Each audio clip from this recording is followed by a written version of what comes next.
मतलब इसको मार डालो, ऐसा ऐसा, मतलब इसने आपके साथ इस तरह की फिर भाग जाएगी, मतलब ऐसा ऐसा मैंने सुना। बट मामा बोल रही थी नहीं ये तुम्हारी बात नहीं कर रहे।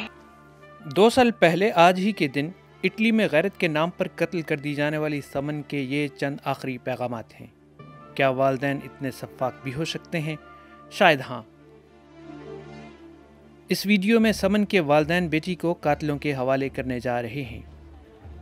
वालिदैन के साथ कुछ बरस पहले पाकिस्तान से इटली पहुंचने वाली 18 साल समन 30 अप्रैल 2021 की शब लापता हो गई थी।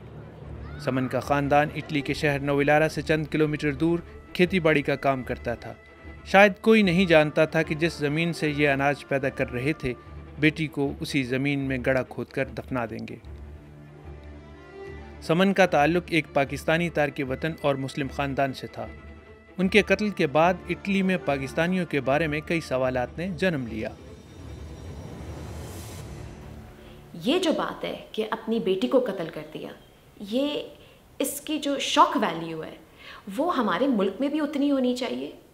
बदकिस्मती से हमारे मुल्क में इतनी नहीं है, लेकिन यहाँ पे तो लोग हैरान रह गए और उनको फिर ये याद आने लग गया, ये 2018 का वाक़या है, उनको ये याद आने लग गया कि 2006 में हिना सलीम के साथ भी यही हुआ था। तो अब अगर इटालियंस और जो दीगर लोग यहाँ रहते हैं वो ये सवाल पूछें कि ये कौन लोग हैं, ये कौन से पाकिस्तानी लोग हैं जो कि अपनी बेटियों को कत्ल कर देते हैं, तो आप बताएं कि इसमें हैरानी की क्या बात है। मतलब ज़ाहिर है कि वो हैरान होते हैं, ज़ाहिर है कि वो परेशान होते हैं और वो समझते हैं कि क्या ये कोई सकाफ़ती मसला है, क्या ये कोई मजहबी मसला है, ये मसला क्या है इनका। कत्ल के अगले दिन समन के वालिदैन मिलान एयरपोर्ट इटली से पाकिस्तान रवाना और दीगर मुलजमान फरार हो जाते हैं, जिनमें समन के 2 कज़न्स इकराम, नुमानुल हक और चचा दानिश शामिल हैं, जिन्हें बाद में यूरोप के मुख्तलिफ इलाकों से गिरफ्तार कर लिया गया था। इस हादसे ने इतालवी सियासत और आवाम की हसासियत को झंझोड़ा है। ये इस बात का सबूत है कि हम अभी भी कुछ सकाफ़तों और समन जैसे अपने आप में बंद ख़ानदानों के मुअस्सर समाजी इंज़माम से बहुत दूर हैं। आम तौर पर पाकिस्तानी कम्यूनिटी के बारे में इतालवी शहरियों का ख्याल है कि इन्हें मगरबी तहज़ीब व सकाफ़त में जम होने में दुश्वारी का सामना है और इसे तनबीह समझ कर इससे सीखने की ज़रूरत है ताकि ऐसे वाक़यात आइंदा रूनुमा ना हों। altri casi come quelli di Saman. समन की लाश को सैकड़ों इतालवी और जर्मन पुलिस ऑफिसर्स जदीद आलात और कुत्तों की मदद से मुसलसल 67 दिन तलाश करते रहे, मगर कोई निशान ना मिला। कत्ल से एक रात पहले समन के ख़ानदान के अफराद को CCTV कैमरों की मदद से बेलचों और दीगर औजारों के साथ देखा जा सकता है, जिससे ये जाहिर होता है कि 3 मीटर गहरा गड्ढा पहले ही तैयार किया जा चुका था। इस वाक़े के बाद पाकिस्तानी बरादरी को कई मसाइल और तनकीद का सामना भी करना पड़ा। अभी इटली के टॉक शोज़ में जो है मैं जब जाता रहा हूँ, उधर जाने की बुनियादी वजह ये थी कि ज़ाहिर बात है इटालियन हुकूमत और इटालियन लोग जो हैं वो हमारी माइनॉरिटी को, मुसलमान और पाकिस्तानी माइनॉरिटी को टारगेट कर रहे थे, पॉइंट आउट करते हैं कि हम सब लोग जो हैं वो कातिल हैं और हम अपनी औरतों को हकूक़ नहीं देते। हालांकि इधर इटली में तकरीबन 2 लाख पाकिस्तानी रहते हैं, क्या सब यही हरकतें करते हैं? हम सब लोग इसके ख़िलाफ़ आवाज़ उठाते हैं और इन हरकतों की मज़म्मत करते हैं। 16 नवंबर 2022 को समन के वालिद की पाकिस्तान में गिरफ्तारी के 2 दिन बाद 18 नवंबर को इतालवी जेल में कैद समन के चचा दानिश की निशानदही पर 18 माह बाद समन की डेड बॉडी घर से 580 मीटर के फासले पर एक गड्ढे से बरामद कर ली जाती है। दानिश का मौक़िफ़ है कि उस रात वो समन के कत्ल के बाद पहुंचे थे, लिहाजा वो कातिल नहीं हैं।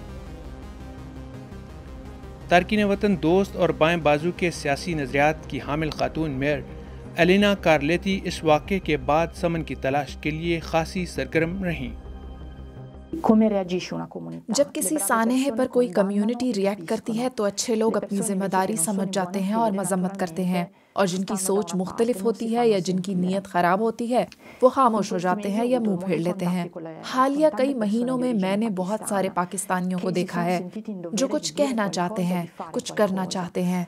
हमें ऐसे लोगों को कभी तन्हा नहीं छोड़ना चाहिए जो कुछ तामीरी काम करना चाहते हैं।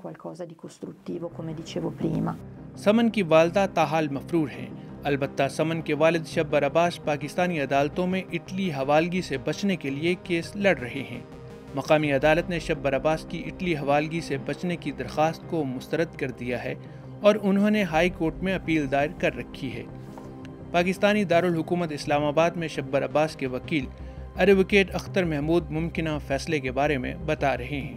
سبسیکوئنٹلی جو ہے وہ جب بندہ جو ہے گرفتار ہو جاتا ہے یا خود ہی عدالت میں جو ہے نا وہ پیش ہو جاتا ہے تو اس پہ مکمل ایک جو ہے وہ سیشن ٹرائل جو ہے عدالت میں جو ہے نا مقدمے کا جو ہے نا وہ دیا جاتا ہے، اس میں مکمل شہادت پیش کی جاتی ہے، ایفیڈیوٹ دی جاتے ہیں، پھر کراس ایگزامینیشن کا موقع ہوتا ہے، اس کے بعد سبسیکوئنٹلی ملزم کو اپنا ڈیفینس پیش کرنے کا جو ہے وہ بھی موقع جو ہے وہ دیا جاتا ہے۔ اس تمام پروسیڈنگ کے بعد آرگومنٹ سننے کے بعد جو انکوائری آفیسر ہے وہ ڈیسائیڈ کرتا ہے کہ آیا کہ یہ پریما فیسائی کیس جو ہے وہ اس ملزم کے خلاف بنتا ہے، جو اگر بنتا ہوگا تو پھر وہ ایکسٹراڈائٹ کے جو ہے وہ آرڈر کرے گا، اگر نہیں بنتا ہوگا تو وہ اس ملزم کو اسی آرڈر میں جو ہے وہ فوراً رہا کرنے کا جو ہے وہ حکم دے دے گا اور ان کی جو بیرون ملک کی جو بھی ریکویسٹ ہوگی ایکسٹراڈیشن کی وہ ریجیکٹ کر دے گا۔ رواں برس اطالوی عدالت میں اس کیس کی سماعت کا آغاز ہو چکا ہے، تاہم کسی بھی ملزم نے ابھی تک قتل کا اعتراف نہیں کیا ہے۔ اس کیس کی بہت سی سماعتیں ہونے والی ہیں۔ یہ ایک طویل مرحلہ ہے جس کا ابھی آغاز ہوا ہے۔ اس معاملے میں سمن کے 2 کزنز، چچا اور والد پر ارادتاً قتل کرنے کا الزام ہے۔ پہلے سے منصوبہ بندی، خاندانی تعلق اور رشتہ داری ہونے کی وجہ سے یہ قتل انتہائی سنگین جرم ہے جس کی سزا عمر قید بھی ہو سکتی ہے۔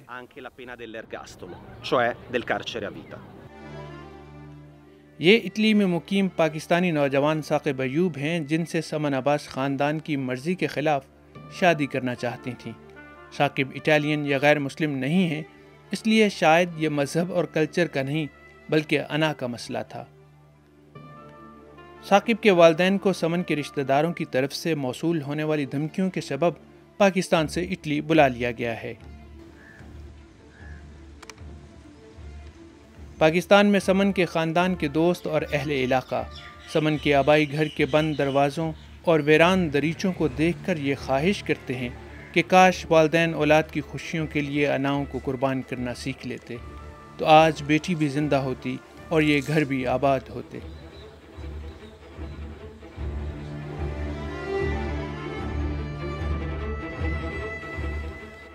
لیکن سوال اب بھی وہی ہے کہ کب تک بیٹیاں عزت کی بھینٹ چڑھتی رہیں گی؟